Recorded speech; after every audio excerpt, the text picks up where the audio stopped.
अब भाग 54 के आगे का वर्णन। सीता की करुण पुकार सुनकर जटायु ने उस ओर देखा तथा रावण को सीता सहित विमान में जाते देख बोले, अरे रावण, तू एक पर स्त्री का अपहरण करके ले जा रहा है। अरे लंकेश, यह महाप्रतापी श्री रामचंद्र जी की पत्नी है। एक राजा होकर तू ऐसा निंदनीय कर्म कैसे कर रहा है? राजा का धर्म तो पर स्त्री की रक्षा करना है। तू काम के वशीभूत होकर अपना विवेक खो बैठा है। छोड़ दे राम की पत्नी को।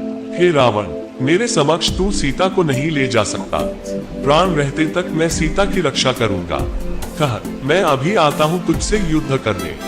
जटायु के इन कठोर अपमानजनक शब्दों को सुनकर रावण उसकी ओर झपटा, जो सीता को मुक्त कराने के लिए विमान की ओर तेजी से बढ़ रहा था। विशालाकार दो पर्वतों की भांति वे एक दूसरे से टकराए। क्रुद्ध जटायु ने अपने पराक्रम से 2 बार रावण के धनुष को तोड़ डाला, उसके रथ को तहस नहस कर डाला और रावण के सारथी का वध कर डाला। उन्होंने मार मार कर रावण को घायल कर दिया। घायल होने के बाद भी रावण वृद्ध और दुर्बल जटायु से अधिक शक्तिशाली था। अवसर पाकर उसने जटायु की दोनों भुजाएं काट दी। पीड़ा से व्याकुल होकर मूर्छित हो वो पृथ्वी पर गिर पड़ा। जटायु को भूमि पर गिरते देख जानकी हा राम, हा लक्ष्मण, विस्मयादिबोधक चिन्ह कहकर विलाप करने लगी। रावण ने सीता को उसके केश पकड़कर उठा लिया और आकाश मार्ग से लंका की ओर उड़ने लगा। उस समय उन्नत भाल वाली, सुंदर कृष्ण की शो वाली, गौरवर्णा मृगनयनी जानकी का सुंदर मुख रावण की गोद में पड़ा ऐसा प्रतीत हो रहा था जैसे पूर्णमासी का चंद्रमा नीले बादलों को चीर कर चमक रहा हो।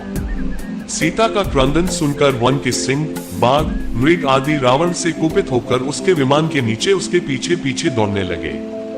पर्वतों से गिरते हुए जलप्रपात ऐसे प्रतीत हो रहे थे मानो वे भी सीता के दुख से दुखी होकर करुण क्रंदन करते हुए अश्रु बहा रहे हों।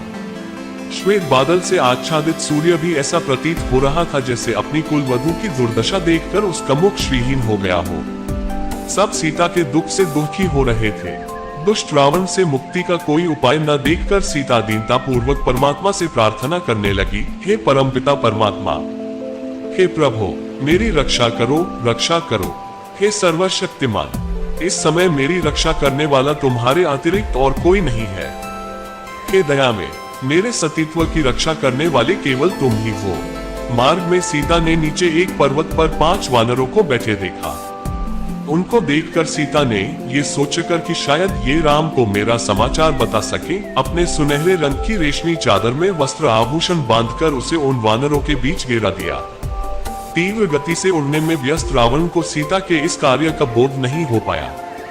वनों, पर्वतों और सागर को पार करता हुआ रावण सीता सहित लंकापुरी में पहुंचा। वहां उसने सीता को मय दानव द्वारा निर्मित सुंदर महल में रखा और क्रूर राक्षसियों को बुलाकर आज्ञा दी, मेरी आज्ञा के बिना कोई भी इस स्त्री से मिलने न पावे। ये जो भी वस्त्र, आभूषण, खाद्य पदार्थ मांगे वो तत्काल इससे दिया जाए। इसे किसी भी प्रकार का कष्ट नहीं होना चाहिए और न कोई इसका तिरस्कार करे।